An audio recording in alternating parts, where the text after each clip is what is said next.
Em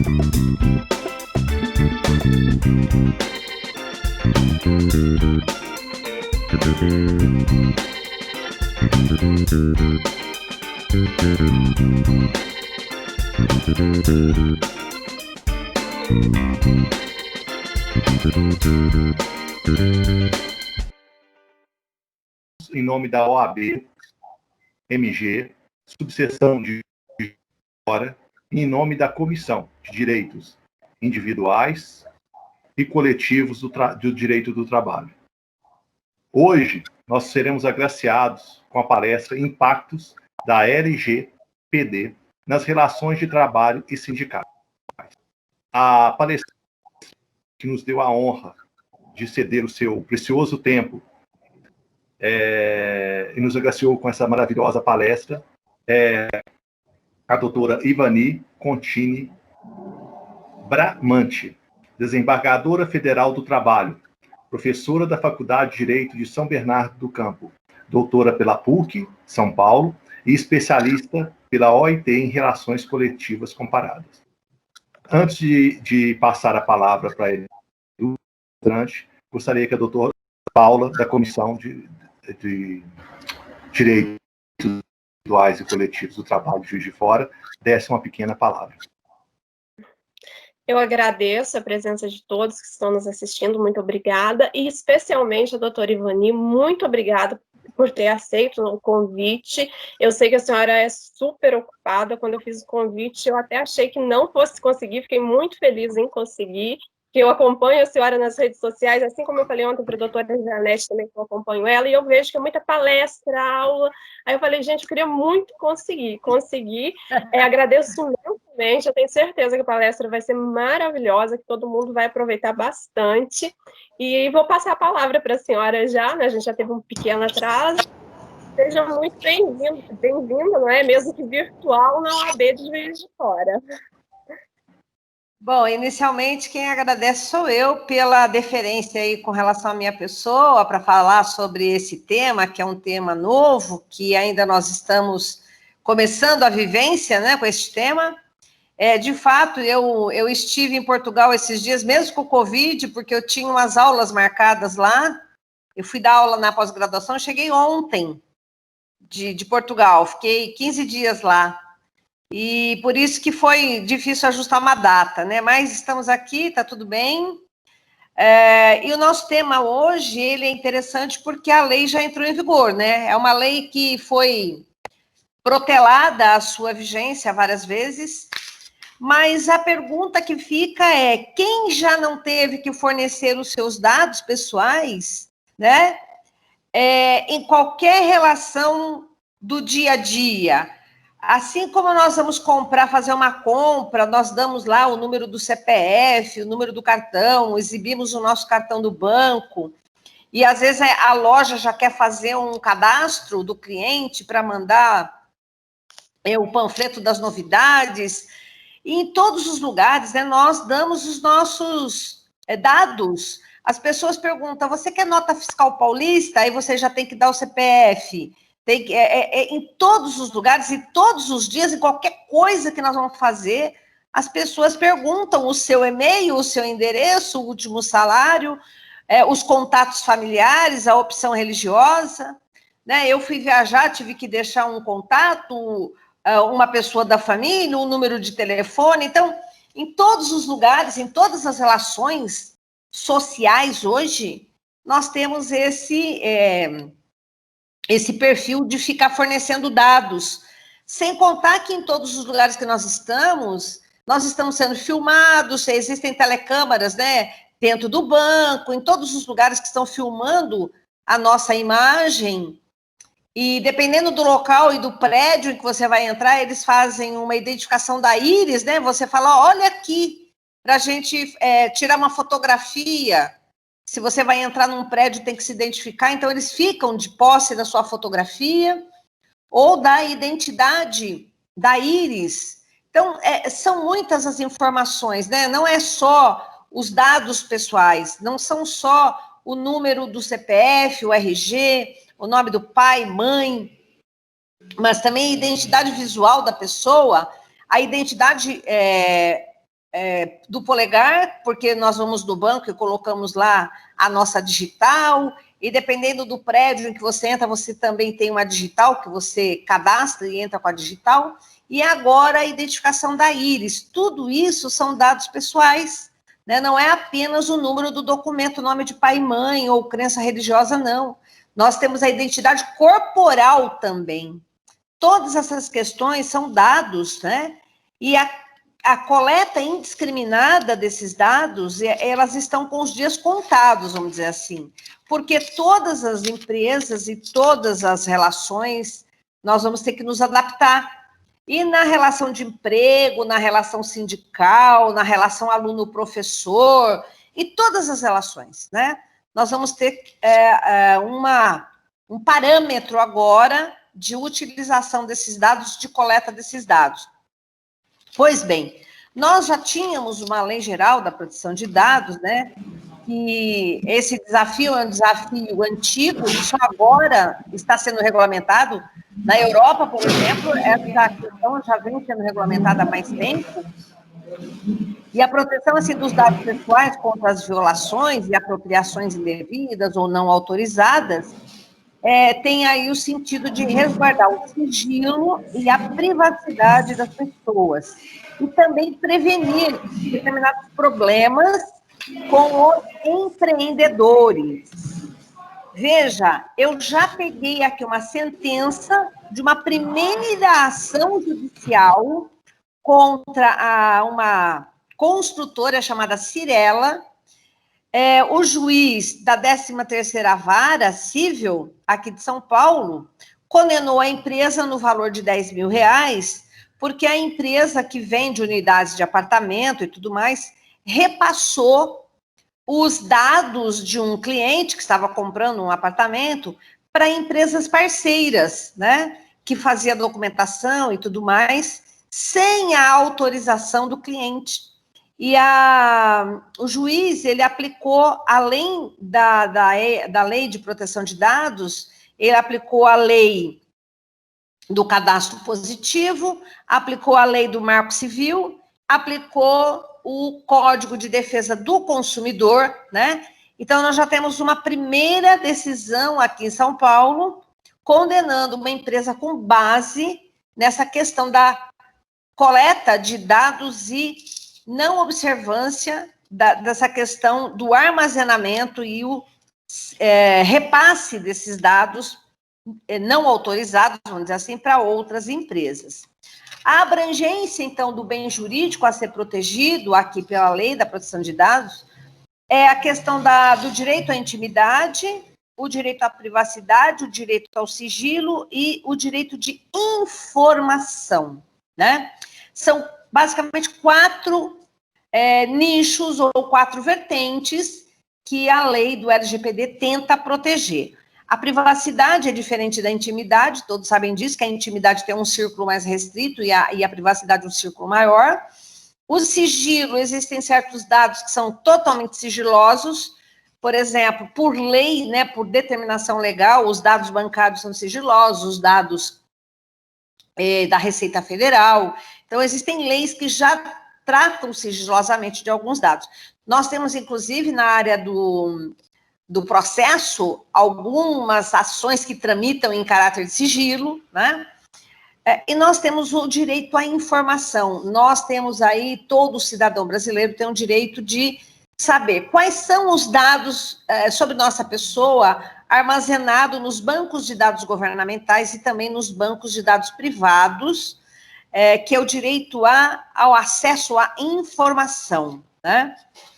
E quais são os artigos de lei ou os artigos da Constituição Federal que estão aí a proteger a privacidade, a vida íntima, ou o direito ao sigilo e o direito à informação, né? Nós temos o artigo 5º da Constituição Federal, no inciso 10, no inciso 5 e no inciso 10, ambos os artigos, inciso 5 e 10, trata do dano moral, que é possível reparar o dano moral, e trata no inciso 10 dos direitos de privacidade, a honra, a vida, a segurança,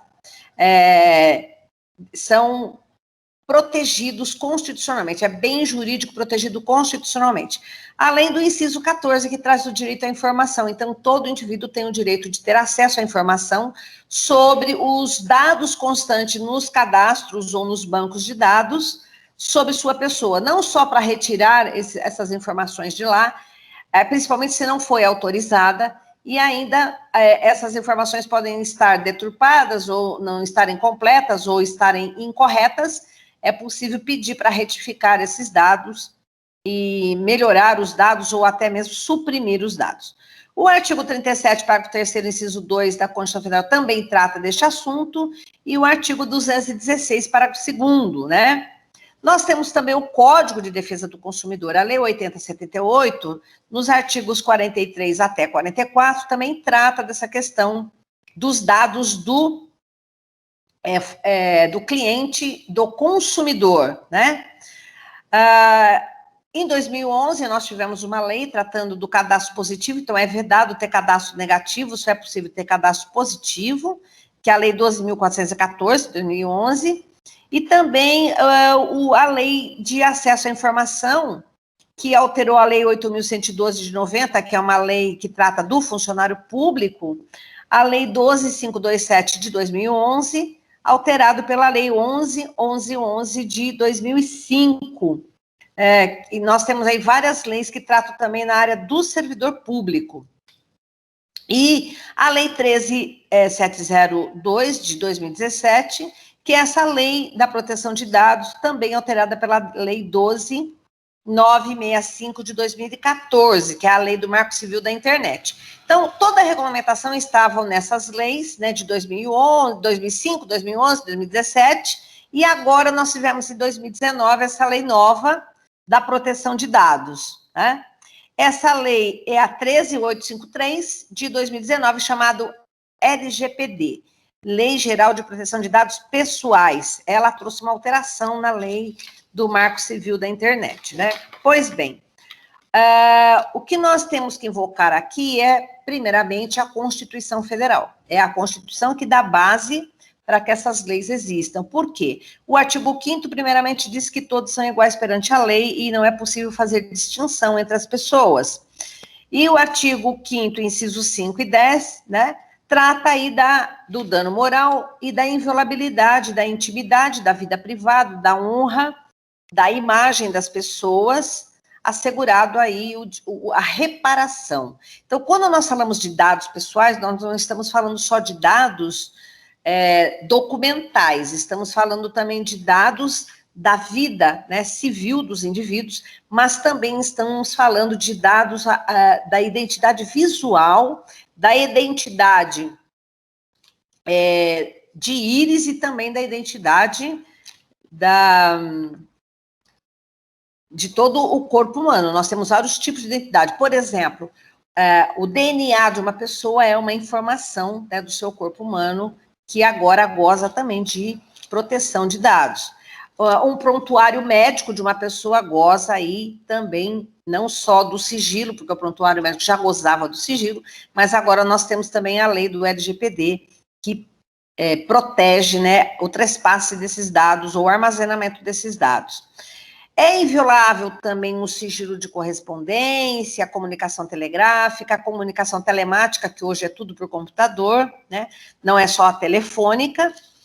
E esses dados também estão agora sob sigilo e sob proteção, e ainda é assegurado aí todos o direito à informação, né, na Constituição Federal. Todos têm direito de receber informações sobre dos órgãos públicos, dos dados pessoais do seu interesse particular, que constam nesses órgãos, mas também nós temos órgãos privados que tratam de dados pessoais, por exemplo, o SPC, né, que é o Serviço de Proteção ao Crédito, também tem lá e mantém dados das pessoas. O artigo 37 da Constituição Federal, parágrafo 3º, também diz que a lei vai disciplinar a forma de participação do usuário na administração pública direta e indireta, regulando especialmente as reclamações acerca das prestações de serviço público e acerca dessa questão também da qualidade de serviço e dos dados das pessoas quando tem aí o contato com os serviços públicos. E o acesso do usuário nos registros administrativos e informações sobre os atos do governo também hoje gozam de uma certa transparência, e nós, às vezes, temos que, em contato com o Estado, nós temos que nos cadastrar, né? Todo mundo tem cadastro no INSS, tem cadastro, o cartão da saúde, cadastro no Ministério da Saúde, nós temos vários tipos de cadastros dentro do poder público. Então, o poder público detém uma gama muito grande de dados sobre as pessoas. Essas diretrizes de proteção de dados, ela abarca tanto o poder público quanto o poder privado, né? Não é possível fazer aí distinção entre as obrigações quando se diz da proteção da intimidade e da vida privada com as pessoas. Isso vale tanto nas relações Estado-cidadão, quanto na relação cidadão versus cidadão, né? O artigo 216 da Constituição Federal diz que constitui patrimônio cultural brasileiro todos os bens materiais e imateriais, individualmente ou em conjunto, que são portadores de uma identidade, vamos dizer assim, né, ou de memória de pessoas ou grupo de pessoas. Então, nós temos dados culturais também, dados sobre etnia, todos esses dados estão sob a luz da proteção hoje, né? E cabe à administração pública, evidentemente, na forma da lei, fazer a gestão desses documentos e providenciar a sua consulta para aquelas pessoas que necessitam.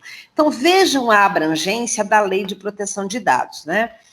São dados em geral, vamos dizer assim, né? E uma questão interessante é que o Código Civil, no artigo 11, traz um capítulo dos direitos de personalidade. E ali diz que, com exceção dos casos previstos em lei, as pessoas, né, os direitos de personalidade são intransmissíveis e irrenunciáveis e não podem o seu exercício sofrer nenhuma limitação. E por isso o Código Civil traz até várias questões aqui, dizendo que, salvo por exigência médica, por exemplo, é defeso as pessoas ter aí os seus dados expostos. Por exemplo, se alguém tem uma doença, se for uma doença de notificação compulsória, aí neste caso é possível fazer a informação sobre a doença da pessoa, mas caso contrário, o prontuário médico da pessoa é sigiloso, né? Às vezes, por motivos também científicos ou altruísticos, é possível ter acesso aos dados das pessoas, mas tudo isso é objeto de alguma restrição por parte da lei, e a lei tem que dizer qual é o motivo dessa restrição, né? Ninguém pode ser constrangido a se submeter a risco de vida ou risco de invasão da sua privacidade ou da sua vida privada ou da sua intimidade por conta dos dados pessoais.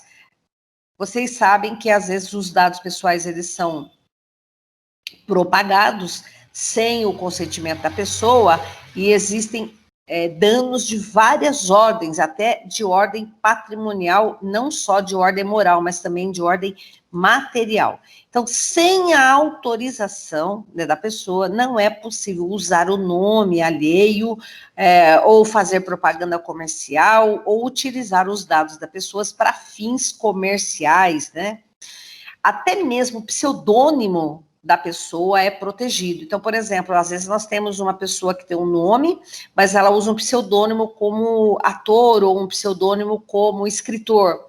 Esse pseudônimo também é hoje protegido pelo Código Civil, né, no artigo 18, que até o pseudônimo é um dado da pessoa que tem aí a proteção, salvo autorização necessária para a administração da justiça, ou para manutenção da ordem pública, ou para divulgação, quando nós temos aí segurança nacional e outras equivalências, né? Portanto, a vida privada da pessoa, ela é inviolável, né? E o juiz, a requerimento do interessado, pode adotar qualquer providência necessária para fazer cessar imediatamente qualquer ato contrário a essa invasão, né, de privacidade das pessoas. Nós temos, inclusive, uma DIN, que é a DIN 4815, que tratou deste assunto da invasão de privacidade e da aplicação do artigo 21 do Código Civil, que trata da inviolabilidade da vida privada das pessoas. E mesmo a pessoa morta, né, ela tem o direito aí, o morto também, ou o ausente, também são partes legítimas, aos seus familiares, o cônjuge, o ascendente ou descendente, para proteger os dados, né, seja do ausente ou seja do morto. Veja que nós temos aí uma extensão até pós-morte da proteção de dados, né? Na área da defesa do consumidor, o Código do Consumidor, a Lei 8078/90, trata do assunto no artigo 42, 43 e 44, e fala que os cadastros, né, os cadastros na área aí do comércio, eles só podem ser um cadastro positivo, não é possível ter um cadastro negativo. Então, o acesso a informações de cadastros, ficha, registros em geral, para fins de consumo, né, agora estão mais restritos por conta da Lei Geral de Proteção de Dados. Vocês vejam que essa primeira sentença aqui em São Paulo, da 13ª Vara Civil, que tratou aí da incorporadora Cirela, que vende apartamentos, foi aplicado o Código de Defesa do Consumidor, neste caso, né?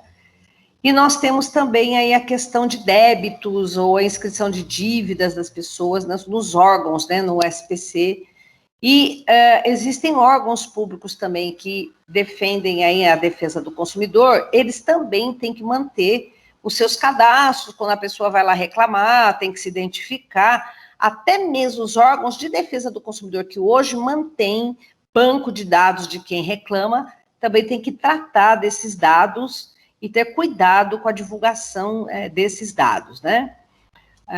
Todas as pessoas têm o direito a ter acesso a essas informações. Pois bem, com a implantação desse regime de proteção de dados pessoais, ela vai obrigar empresas públicas e privadas, não importa, né? E abarca também todos os ambientes, abarca os ambientes online, abarca os ambientes offline. Então, todos os dados constantes de Facebook, internet, Instagram, esses dados, eles têm que ser tratados, não podem ser repassados ou veiculados de qualquer forma, né? E ainda nós temos os dados na área do direito do trabalho, que esta conversa nossa, ela é mais voltada ao direito do trabalho. Nós temos aí os dados dos empregados, que são coletados pelos empregadores, e os dados dos empregados coletados pelo sindicato, porque o sindicato tem uma relação muito próxima com os empregadores, na medida em que ele negocia condições de trabalho por acordos e convenções coletivas. O sindicato, ele representa todos os sócios, mas ele representa os não sócios também. É claro que se o indivíduo é sócio do sindicato, ele preenche lá a ficha, ele vai fornecer os seus dados, e ele é filiado do sindicato, ele fornece esses dados voluntariamente. Mas agora, como fazer para o sindicato ter acesso aos dados de empregados que não são sócios do sindicato, não são filiados, e que, porventura, haja aí uma relação e uma previsão de cobrança de contribuição sindical negocial que vem dentro da norma coletiva, e a norma coletiva aplica-se a todos os sócios e não sócios, e nós temos aí essa dificuldade hoje do sindicato buscar esses dados de empregados da empresa que não são sócios, mas que ao mesmo tempo têm aí uma representatividade pelo sindicato, já que o sindicato representa sócio e não sócio. Então nós temos uma questão muito interessante aí para discutir, principalmente na área do direito coletivo e na relação sindical. Esses dados envolvem empregados, envolvem usuários, envolvem clientela e terceiros em geral, né? E quais são as atividades que são englobadas, vamos dizer assim, nesse tratamento de dados, né? Engloba tanto a coleta de dados, então é necessário ter cuidado na hora que vai coletar os dados.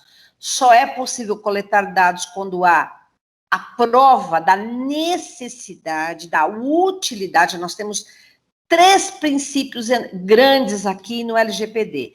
Primeiro, a utilidade. Para que eu vou coletar o dado? Para que eu preciso daquele dado? A necessidade, a utilidade. Eu vou fazer o que com aquele dado? Qual é a utilidade deste dado? E ainda a questão do consentimento. Só é possível coletar dados pessoais quando o indivíduo, que é o portador desses dados, der o seu consentimento. E veja, o consentimento deve ser expresso, né? Nós estamos até discutindo como é que nós tomamos o consentimento da pessoa. O consentimento tem que ser expresso, a pessoa tem que ter a ciência de que ele está fornecendo aqueles dados e para que aqueles dados serão utilizados, né?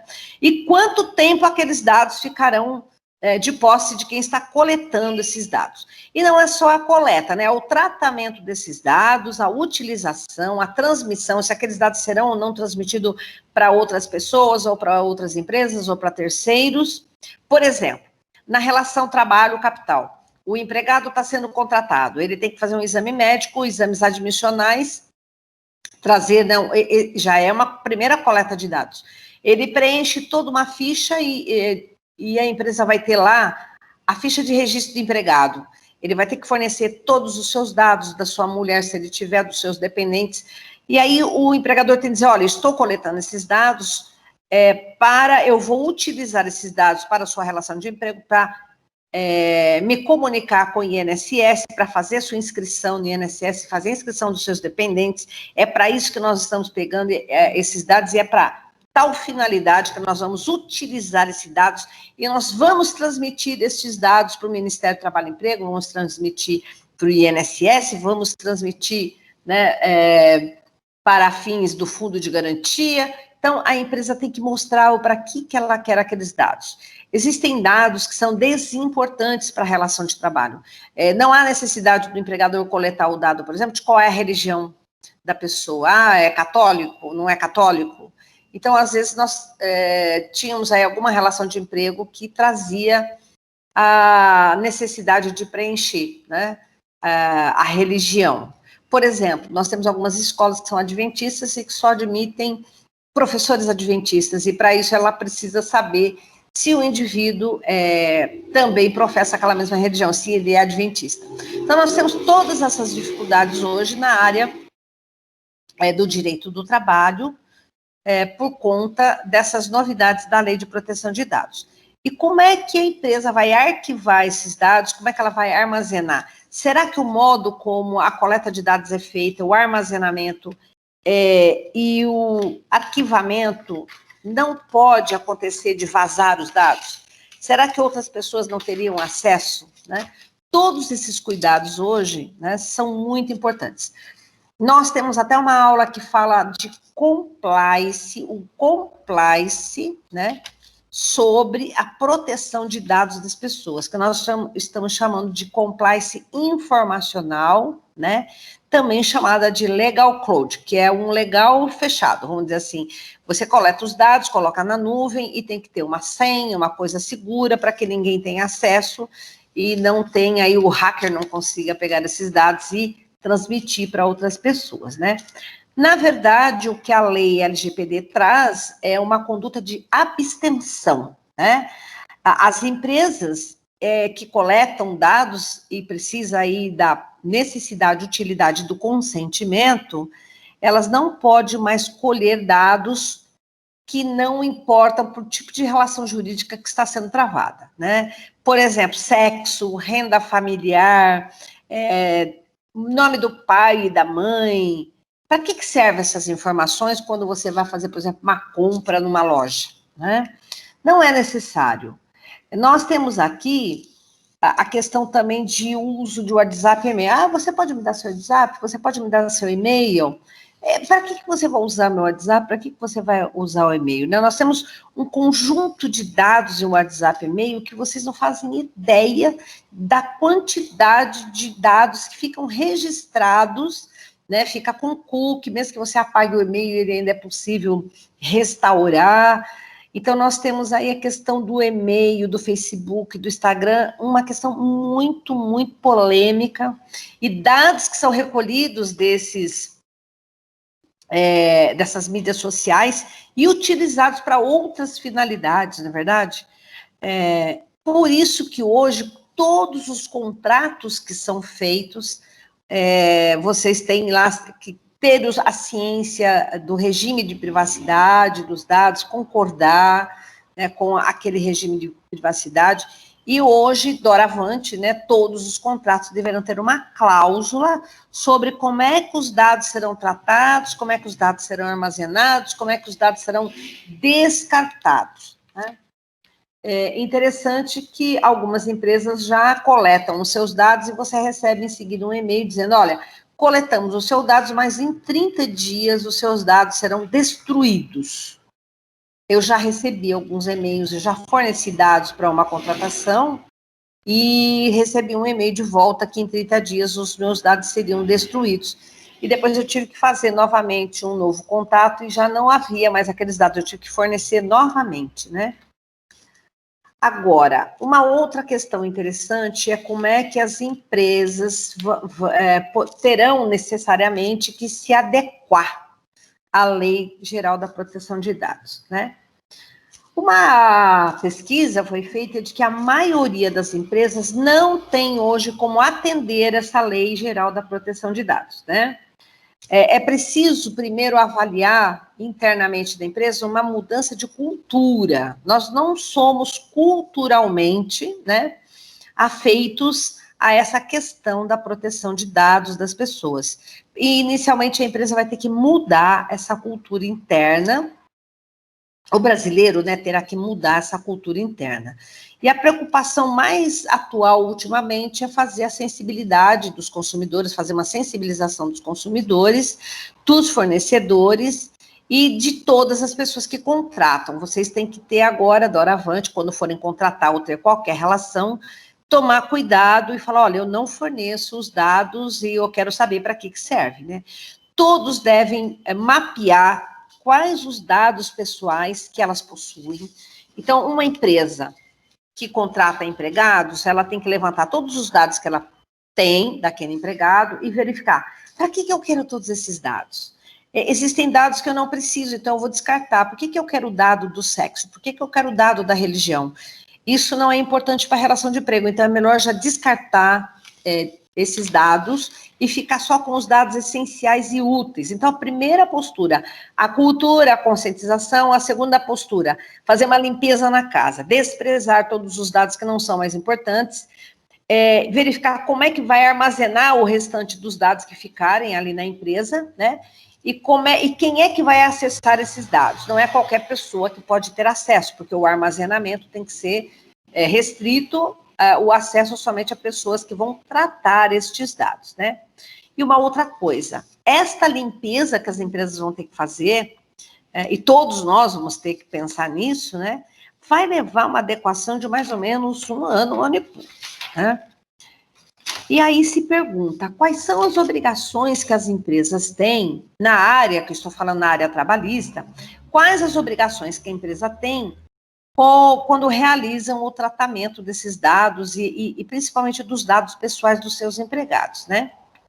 Primeira coisa, a empresa vai ter que implantar, vai ter que ter um departamento lá dentro, implantar esse regime de proteção de dados, resguardar, né, todo o sigilo e a privacidade dos clientes e dos trabalhadores e dos fornecedores, até mesmo depois que cessada a relação de emprego ou cessada a relação de consumo, deletar esses dados, né?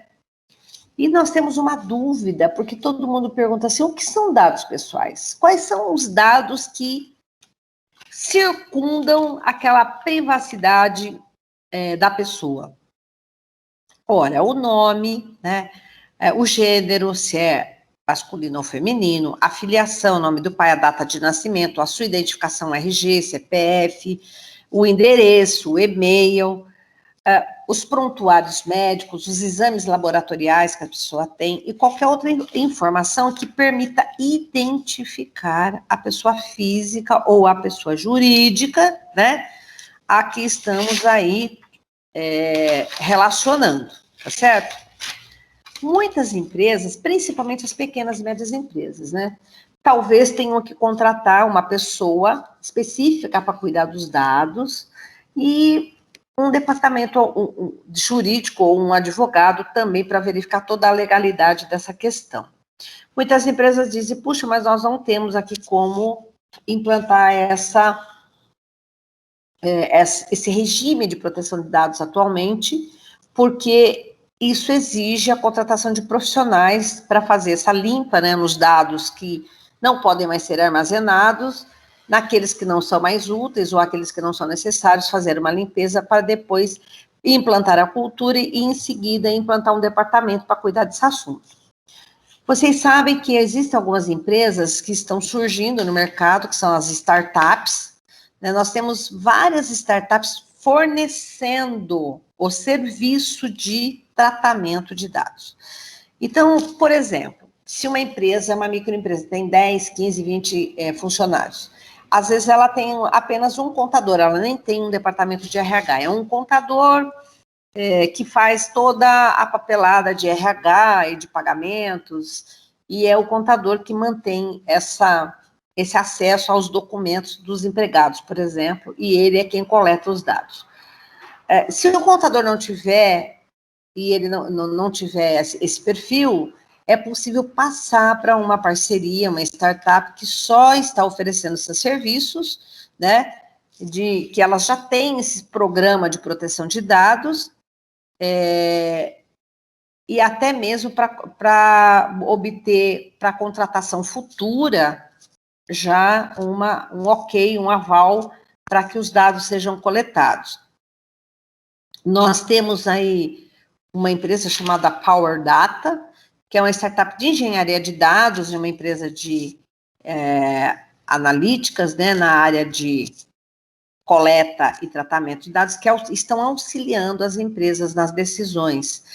É necessário, primeiro, pegar a lei e fazer uma categorização dos dados, o que é dado pessoal, fazer uma criptografia, transformar, né, esses dados em criptografia, e existem muitas tecnologias nessa área. Nós temos aí algumas empresas que estão mandando tratar pelo menos dados só de empregados por enquanto, né, para fugir também dessa questão do dano moral.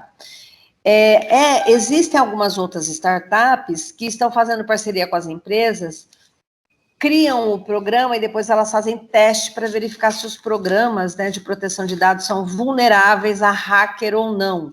Então, tudo isso está sendo oferecido no mercado, né? Nós temos várias empresas já oferecendo esse tipo de serviço. E eu quero falar também de uma novidade para vocês, que agora surgiu no âmbito das seguradoras, o chamado seguro cibernético. O que é o seguro cibernético? Vocês sabem que as empresas, se houver violação de dados, ou o hacker invadir, coletar dados de alguma empresa, ou se a empresa utilizar dados inapropriadamente, ela vai responder por multas pesadíssimas. Nós temos a lei de proteção de dados, tem multas muito grandes, mas também existe aí as ações de indenização por dano material e dano moral. Para fugir dessas multas e tudo mais, e não dar um impacto econômico na empresa, elas estão contratando seguro cibernético. São empresas que contratam seguradoras contra riscos cibernéticos, para evitar aí perdas financeiras, devido à violação da privacidade e da segurança de informações. Esse seguro cibernético tem algumas apólices de seguro que traz a cobertura, inclusive dos custos da advocacia e dos custos da indenização por danos materiais e morais a serem pagos para as pessoas afetadas, né? Houve uma estatística aí na área de seguros, desde que criou-se o seguro garantia judicial na área trabalhista, no processo de trabalho, esse outro seguro, agora o seguro cibernético também está sendo lançado, houve um acréscimo aí de 50% na movimentação na área dos seguros, de cotação de quanto fica para obter um seguro, né, nessa área de proteção de dados, e também para indenizações se houver ataque, né, pelos hackers e ter essa invasão dos dados. O que basicamente as empresas e os sindicatos precisam saber da LGPD, né? Primeiro, o que significa dados, tratamento de dados, né? É uma operação em que arregimenta todos os dados pessoais, em que as empresas, ou na área do sindicato, ou na área da relação escola-aluno, em todas as áreas existe aí a área do associado com associação, um clube com associado. Em todos os lugares nós temos que dar os dados pessoais, né? E aí o que está em voga, que são os dados sensíveis. O que é chamado dado sensível, né? É o dado sobre a origem, o sexo, a origem racial, a etnia, a convicção religiosa, a opinião política, a filiação a sindicato. É um dado que é agora considerado dado sensível, né? O sindicato tem que guardar todos esses dados que ele tem sobre os seus filiados. Ele não pode sair por aí passando esses dados para outras pessoas, né? O caráter religioso, o caráter filosófico, ou o caráter político, né? A vida sexual das pessoas, a genética, a biometria, né? Tudo isso hoje é considerado dados sensíveis. Mas nós temos também a questão dos dados anonimizados, são os dados anônimos, né? São dados relativos ao titular que não passa a ser identificados, são considerados, por meios técnicos razoáveis, nós tornamos a pessoa anônima, ela vira, por exemplo, um número, né? É possível coletar também esses dados anônimos que nós estamos falando, né? Pode ser usado o dado coletado para outra finalidade? O princípio da finalidade, da necessidade, utilidade, finalidade, consentimento, são os princípios básicos. Se a empresa coleta um dado, ela tem que explicar para o proprietário do dado, vou dizer assim, ou detentor do dado, para qual finalidade está sendo captado aquele dado. Se for utilizado para finalidade diversa, né, daquela para a qual foi coletada e foi explanada, haverá aí a questão da indenização por dano material e moral. Então, é o princípio da finalidade que está em voga. É possível transmitir esse dado para terceiro? Né? Por exemplo, uma farmácia, quando nós vamos comprar remédio, sempre pede o CPF, né? Ah, você pode me dar seu CPF, eu vou te dar um desconto, né? Mas para que ele precisa do CPF para me dar um desconto? Não é verdade? Mas eles pedem. E às vezes esse CPF ou o remédio que nós compramos com o nosso CPF vai parar como informação lá numa seguradora que vende plano de saúde ou numa seguradora que vende seguro de vida, né? E dali uns dias, né, você foi lá comprar um remédio na farmácia para pressão alta e dali uns dias você recebe uma cartinha, um e-mail, qualquer coisa assim, de uma seguradora te oferecendo ou um plano de saúde ou um seguro de vida. E você diz, puxa, mas como é que eles ficaram sabendo, né? Um outro princípio importante na lei de proteção de dados é o princípio do consentimento, né? Esse é o principal princípio, né? É o consentimento do titular do dado na hora da coleta, e essa questão de pedir, o titular pode pedir o acesso ao dado, ele pode pedir a eliminação do dado, ele pode pedir a portabilidade desse dado, o bloqueio, a revogação do consentimento a qualquer tempo, né? Uma empresa só pode mandar, por exemplo, um panfleto de promoção se houver consentimento da pessoa. Eu vou dizer para vocês o seguinte, né, um caso assim bem específico. A pessoa pode ir numa doceria, comprar um bolo, porque hoje é um aniversário. Aí você diz assim, olha, eu vou comprar um bolo, eu quero um bolo para amanhã às 17 horas. Ela diz assim, olha, você pode me deixar seu telefone? Que eu te ligo quando o bolo ficar pronto. Né?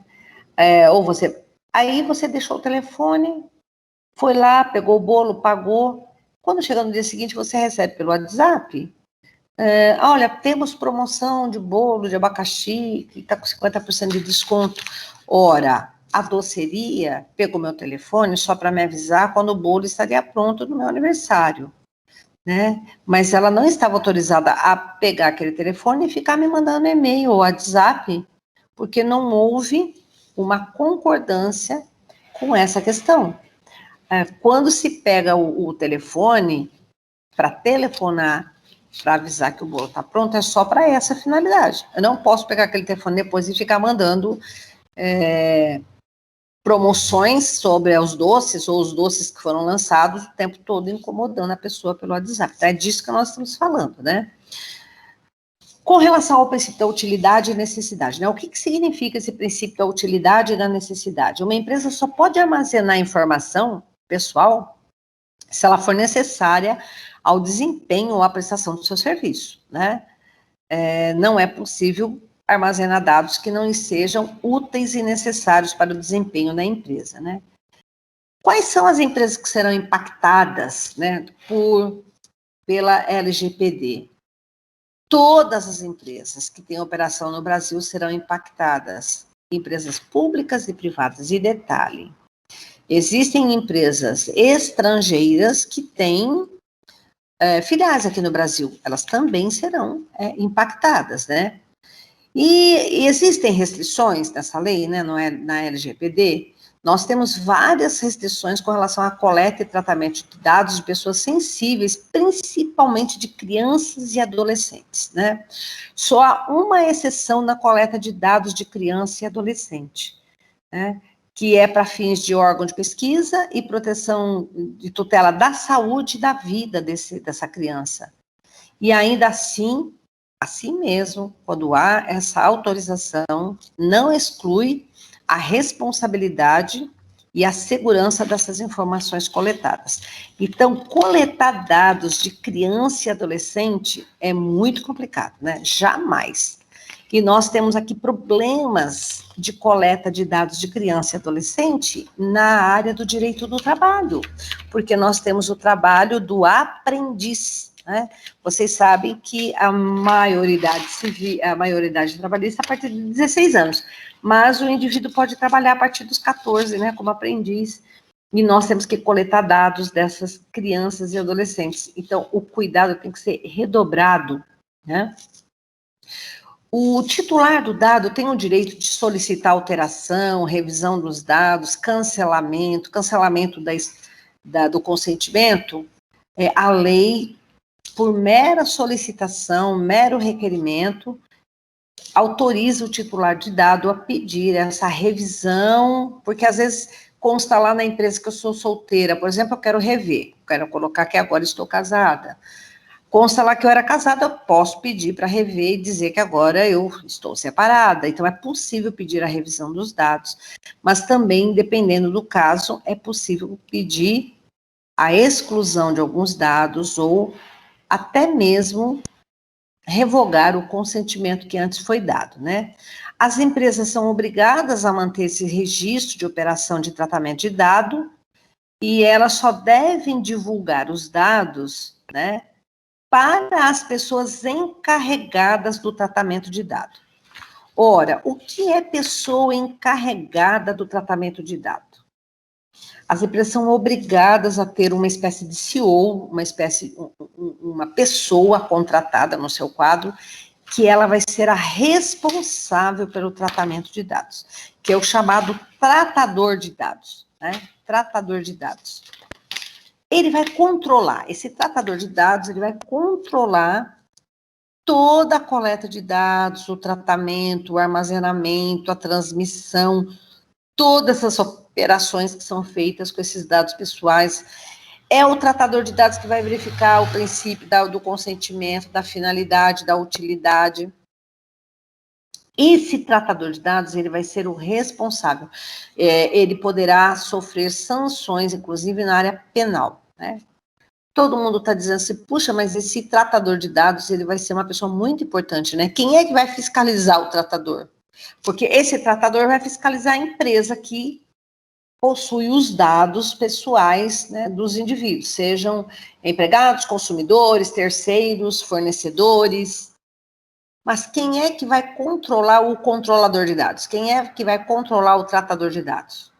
Esse que é o problema, né? Então, é o próprio titular do dado, que tem que ficar alerta com relação a isso. Quais são as consequências do vazamento de dados, né? Ou da violação da LGPD, né? Olha, nós temos o artigo 48, parágrafo 1º, que dá um prazo de 72 horas para notificar a Autoridade Nacional da Proteção de Dados que houve violação, que houve uma vítima, né, e que o usuário, então, quer aí uma resposta. Assim como na área da saúde nós temos a Anvisa, nós vamos ter um órgão governamental idêntico, né, que vai tratar, chamada Autoridade Nacional de Proteção de Dados, né. Ao titular do dados, ele pode optar entre auditar, né, escolher entre auditar esses dados, verificar o que foi feito com esses dados, qual o tratamento que foi dado, ou ele revogar a sua permissão de uso dos seus dados pessoais, ou até mesmo vedar o trespasse do uso desses dados para terceiro. Se não houver adequação da empresa a todos esses tratamentos de dados, ou houver erro que venha a gerar danos e tudo mais, a empresa pode ter aí advertências e ainda uma multa que varia, né, de 2% do faturamento até 50 milhões, né, de reais, e mais será publicada, né, a infração, a publicização dessa infração e a determinação imediata do bloqueio ou eliminação desses dados que estão sendo utilizados. Então, são vários os tipos de sanções, né, que a empresa terá. Ela terá desde multa, que mexe no bolso da empresa, a publicação de que essa empresa não é confiável no tratamento de dados, e o bloqueio e a eliminação dos dados que constam nessa empresa. São multas muito pesadas, as empresas estão bem preocupadas com essa questão, né? E nós temos aí a responsabilidade civil. A responsabilidade civil, vocês sabem que o artigo 186 e 187 trata da ação de reparação de danos, né? Com dolo ou culpa, e aqui nós teremos a violação dos direitos de personalidade, conjugado, então, o Código Civil, artigo 186 e 187, mais o artigo 11, 12, 13, 14, 15, 16, 17, 18, 19 e 20, que tratam dos direitos de personalidade, mais o artigo 5º, inciso 5 e 10, que trata do dano moral, né?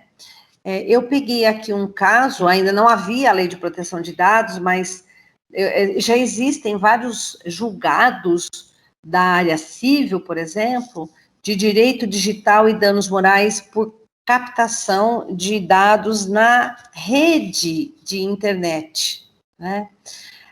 Monitoramento por imagens ou telecâmeras, né? Uma tecnologia que cria situação de constrangimento e dano moral. Monitoramento não autorizado de conta bancária, né? Ou violação da conta bancária. Quantas vezes, né, nós temos aí clonagem de cartão, a conta é hackeada, é tirado dinheiro da conta, tudo isso agora é violação de dados, né? Então, nós temos a quebra de sigilo bancário também. Tem um caso específico na área trabalhista, que o banco era o empregador, né? E o banco, e o empregado era o bancário.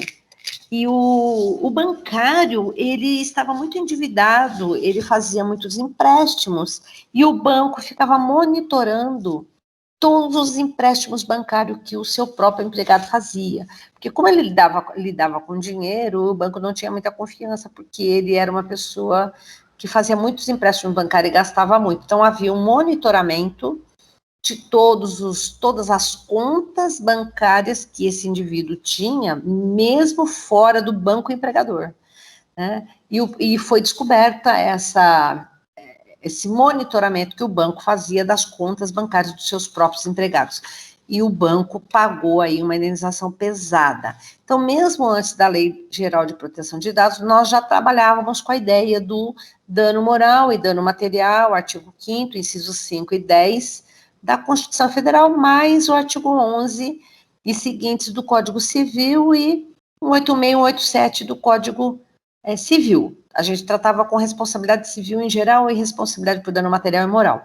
Agora nós temos tipicidades de condutas que nos autorizam, além de buscar todas essas reparações, também fazer a denúncia do violador de dados perante uma autoridade, né, que nós teremos aí um órgão governamental para fazer, tipo a Anvisa, que será uma proteção de dados, e nós teremos aí as multas pesadas e mais as demais sanções de advertência e tudo mais, né?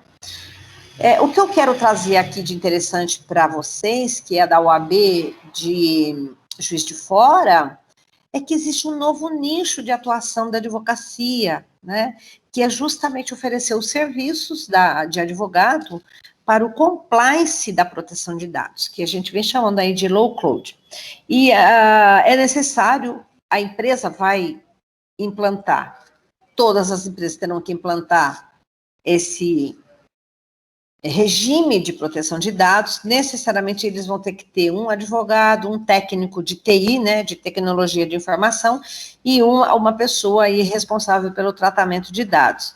Essas pessoas terão que contratar um indivíduo profissional chamado encarregado de proteção de dados, que é o DPO, né, que é o diretor de proteção de dados. Então, um profissional na área da tecnologia da informação, um na área de auditoria, que é o prestador de serviço profissional na área de auditoria, e um na área jurídica, que pode ser interna ou não. Então, existe um novo nicho aí da advocacia, e não só da advocacia trabalhista, mas da advocacia em geral, porque a empresa trata com dados do consumidor, ela trata com dados do fornecedor, ela trata com dados do empregado, né? E nós temos dados, um hospital trata com dados dos seus clientes, que são os doentes, então tudo isso. Hoje, quem vai atuar como profissional, empregado encarregado da proteção de dados, que a gente chama o tratador de dados, ele vai ter que fazer um curso, vai ter que fazer uma prova para obter uma certificação necessária para atuar nesta área, né? E esse profissional, ele tem o dever de comunicar todas as falhas que a empresa tem no tratamento de dados, e ele é quem representa a empresa no caso de punição da empresa, ele vai ter que fazer aí a devassa na empresa e reconstituir tudo que está de errado. Como existe um novo nicho de advocacia, nós temos aqui, então, que estudar sobre direito digital, qual é o papel desse tratador de dados, como é que nós vamos fazer a prevenção de incidentes nas empresas que têm aí, coletam e armazenam os dados, e fazer recomendações jurídicas para as empresas. Então, eu tenho aí uma advocacia, tanto na área empresarial quanto na área trabalhista, né? E o remédio jurídico mais adequado nessa lei da proteção de dados é a prevenção. A prevenção para minorar, né? Minimizar os riscos que a empresa vai correr. Então, nós temos que ter aí um passo a passo, uma cartilha, um passo a passo, de como é que a empresa vai implantar um compliance de proteção de dados. Primeiro, ela tem que contratar, então, um tratador de dados, um técnico de TI, um advogado ou um escritório de advocacia, que dê uma assessoria jurídica, principalmente na área de toda a legislação acerca do tema, fazer uma análise de todos os cenários, implantar um programa específico de compliance de dados, elaborar regulamentos de empresa, é preciso ter um regulamento interno para educar e dar uma cultura interna para os empregados. Não, de nada adianta eu ter um tratador de dado, né? E a empresa implantar uma cultura se você não der uma educação para o empregado. Então, pensa no empregado que está na linha de frente no balcão, atendendo o cliente, e ele acaba captando um dado que não era necessário, porque ele não foi qualificado para essa função. Então, nós vamos ter que, além de mudar a cultura dos empregados, dar a eles curso de qualificação e requalificação na área da coleta dos dados, né? Por exemplo, uma balconista que vende numa loja e pega lá um cartão de crédito do indivíduo ou que vai fazer uma ficha do cliente, né? Não adianta a empresa ter uma política de proteção de dados maravilhosa se ela não qualificar e requalificar os seus empregados para, na hora que vai atender o cliente, saber quais os dados que podem ser coletados, né? Nós temos que fazer novos termos de uso também dos dados. Toda vez que nós vamos coletar dado, é bom ter um prospecto que o cliente assina, que ele está ciente que aquele dado está sendo coletado e qual é o uso que será feito daqueles dados, né? Qual é a recomendação, então, que o advogado deve dar para as empresas, né? Que as empresas iniciem imediatamente a implantação, que façam um estudo, né, dos dados que ela tem hoje e que tenha um programa de transição para levantar quais os dados são úteis que vai conservar, quais os dados que são inúteis e que vai desprezar. E essas empresas vão ter que passar por essa adaptação e implantar aí o compliance informacional que nós estamos chamando, né? Eram essas questões que eu queria colocar para vocês. Falar que nós já temos várias ações de dano moral por violação de privacidade.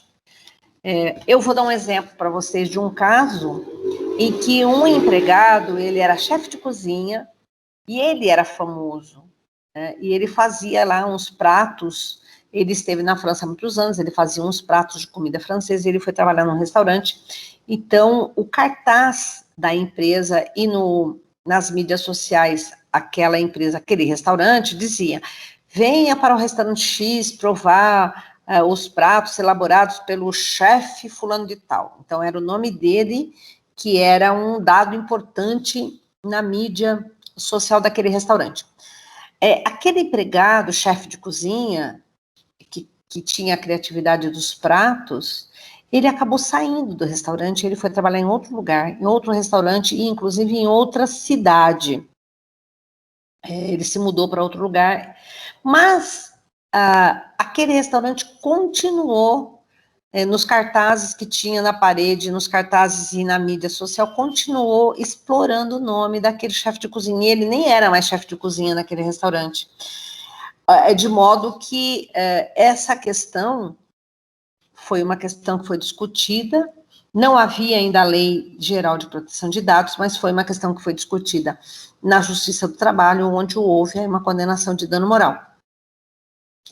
Se tivesse a Lei de Proteção de Dados naquela ocasião, além do dano moral que a empresa pagou, ela também estaria incursa nas multas administrativas da Lei de Proteção de Dados e nas punições administrativas de advertência e outras que a lei traz com mais rigor, né? E sem contar que nós temos aí a questão da publicização da infração, né? Nós vamos poder ficar sabendo qual a empresa que está violando os dados, ela deixa de ser confiável, vamos dizer assim. E isso é ruim para os negócios, né? Então, hoje, quem zela bem dos seus negócios deve se preocupar com essa captação dos dados pessoais. E eu quero dizer uma outra coisa a vocês, na área da advocacia. Além de um novo nicho de advocacia, o próprio advogado coleta dados do seu cliente. O próprio advogado coleta dados da parte contrária, muitas vezes, porque nós temos, às vezes, que fazer uma coleta de dados da empresa, verificar se a empresa tem várias ações em curso, se ela é solvável ou não. Então, quem está pelo empregado tem todas as informações do cliente. A gente sabe também que o advogado tem o dever de sigilo da sua causa, do seu cliente, dos seus dados, mas o advogado também coleta dados da clientela. O advogado também tem acesso a dados do réu, ou do requerido, ou do requerente. O advogado também tem os dados dos processos judiciais em que ele atua, e ele tem os dados não só do cliente que ele atua, mas da parte contrária. Muitas informações são juntadas dentro de um processo judicial. Então, o escritório de advocacia também trata de dados dos seus próprios clientes. E eram esses recados que eu queria levar para vocês. Todos nós estamos afetos aí à questão dos dados pessoais. E nós temos que tomar cuidado por conta das sanções que são pesadas e das indenizações, né? Há quem diga até que nós teremos aí um novo desaguar na justiça de danos morais a respeito dessa nova lei. Nós tivemos no passado muitas ações de dano moral, logo que começou, né, na área trabalhista, depois banalizou um pouco o dano moral, E agora, a bola da vez é a proteção de dados, a privacidade e a intimidade. Eu devolvo a palavra, Paula, eu falei até demais, não sei nem quanto tempo eu falei, mas eu falei, deixa eu ver, são 20h43, eu falei seguramente quase 1 hora. Eu acho que até mais de 1 hora. Eu devolvo a palavra, Paula, para você, e fico aqui à disposição. Ótimo, doutora. Quanto mais a senhora falar para a gente, melhor, porque enriquece cada vez mais a gente. Eu, de fato, como eu disse lá no início, eu fiquei muito feliz por tê-la aqui com a gente, né? Ainda que de longe, mas ao mesmo tempo perto, né? Virtualmente. Agradeço muito mesmo. Eu já conhecia, né, o trabalho da senhora, eu já assisti aula, já assisti palestra, então eu sabia que era a melhor escolha para trazer aqui para a OAB de Juiz de Fora. Fiquei muito feliz mesmo. A palestra foi maravilhosa. Acredito que todos que estão acompanhando também acharam mesmo, também devem ter amado, né, aqueles que ainda não conheciam a senhora. E o Marco, eu acho que ele não está aqui. Marco. Sim, eu estou ouvindo, Paula. Tá ouvindo. O Marcos é o presidente do OAB, é isso? Ele é o presidente da nossa comissão. Aí agora da comissão. Isso, vocês têm uma comissão de direito digital, é isso? Não, é de direito. Pode falar, Marco, vou passar a palavra para ele. Oi, Marco. Foi um prazer grande conhecer a senhora, sou presidente da Comissão de Direitos Individuais e Coletivos da Subseção de Juiz de Fora. Eu fiquei, assim, maravilhado com a palestra da senhora, foi muito, assim, né, importante, mostrou, foi uma abrangência muito grande, eu fiquei, assim, maravilhado, e eu tenho muito a agradecer à senhora, a Paula, que teve a honra também de convidá-la, mas se a senhora até permitir, né, futuramente, nós até procuraremos entrar em contato novamente, para que a senhora possa ministrar novas palestras. Sem problema. Então, em nome da OAB aqui de Juiz de Fora, Minas Gerais, eu agradeço do fundo do coração a senhora por ter disponibilizado o tempo da senhora, que a gente sabe que são pouquíssimas pessoas que se dispõem a fazer isso. Nossa comissão, fomos agraciados com esses palestrantes, inclusive pela senhora também. Palestra maravilhosa. Eu queria agradecer do fundo do coração. E vou deixar as palavras finais para a Paula, tá bom? Obrigada, eu fico à disposição. Esse tema é um tema um pouco árido, porque nós não temos ainda a prática dele, né? Mas é um tema que eu acho que vai dar preocupação ainda no futuro para muitas pessoas, viu?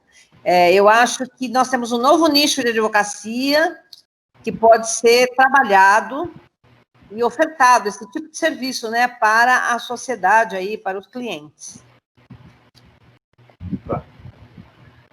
Mesmo assim, então, em nome aqui de Juiz de Fora, Minas Gerais, da subseção, eu gostaria de agradecer em nome da nossa comissão. É uma comissão muito modesta, mas nós somos agraciados pela palestra da senhora. Agradecer a Paula por ter trazido a senhora até nós. E muito obrigado. Muito obrigado mesmo. Tá bom, boa noite. Obrigada a vocês aí pela recepção. E eu já estive em Juiz de Fora em 2 oportunidades para fazer palestra de direito previdenciário, inclusive, e eu gostei muito aí da cidade de vocês. E nós temos um desembargador do nosso tribunal que ele é daí, a família dele é daí, inclusive ele está aí agora, por causa do Covid-19, ele está em Juiz de Fora. Futuramente, possivelmente, a gente poderia vir palestra presencial, né? Depois de passar essa... eu acho que sim. Assim que voltar ao normal, a Paula pode organizar e a gente faz uma palestra, inclusive, com o próprio Dr. Davi Furtado Meireles, que a origem dele é do sindicalismo, ele tramita muito bem na área do direito coletivo, e eu dou aula numa faculdade aqui em São Bernardo do Campo, que nós temos um professor que também é de Juiz de Fora, o nome dele é Marcelo Ladeira Mauad. Não sei se vocês conhecem. Toda a família dele também é de Juiz de Fora. Então, nós temos 2 mineiros aqui, um no tribunal, que trabalha comigo, e outro que trabalha na Faculdade de Direito São Bernardo do Campo comigo. Os 2 são de Juiz de Fora. E eu sou quase mineira, eu nasci na divisa de Poços de Caldas. Eu sou quase mineira. Então, boa noite, então. Boa noite, muito obrigada. Muito obrigado por tudo, tá bom? Tá bom. Obrigada, Paula. Isso. Paula, cadê você? Aqui, doutora. A gente adota a senhora de Fora, viu? Pode ser mineira Tá daqui, bom. de adoção. A doutora Janete está mesmo. mandando um abraço para a senhora. Ela falou que não conseguiu mandar pelo chat, ela está mandando um abraço. Inclusive, eu queria agradecer a presença dela aqui, né? Assistiu a nossa palestra hoje. Ontem ela foi consegue ouvir, Paula? tô conseguindo, Ela doutora. tá ouvindo. Eu estou ouvindo, só não consegui falar no chat. Um abraço, Ivani. Estava muito boa a tua palestra, amei. Obrigada, querida. Até a próxima, então, tá bom? Tchau. Obrigada. Agradeço a todos. Tchau. Dona Janete, um grande abraço. Muito obrigado também. Tá ok. Obrigada pela oportunidade também. Boa noite a todos. Ao pessoal da OAB, o Iago, que fez ajudou aqui na palestra por parte da OAB. Obrigado a todos, então. Boa noite e um bom descanso a todos. Obrigado. Mais uma vez, obrigada, doutora Ivani. Marco, muito obrigada pela parceria, né, que a gente teve para montar essa palestra. O pessoal da OAB, hoje o Iago está com a gente, mas o pessoal que a gente está desde setembro organizando as 3 palestras que a gente fez, e eles estão nos dando um super apoio, então muito obrigada. E muito obrigada a todos que nos acompanharam, talvez tenha alguém que esteja nos acompanhando desde palestra sexta, ontem e hoje. Muito obrigada. E uma boa noite a todos, e espero tê-la conosco em breve, doutora Ivani, que a palestra foi maravilhosa. Qualquer coisa, você já tem meu contato, tá bom? Tchau. Tchau.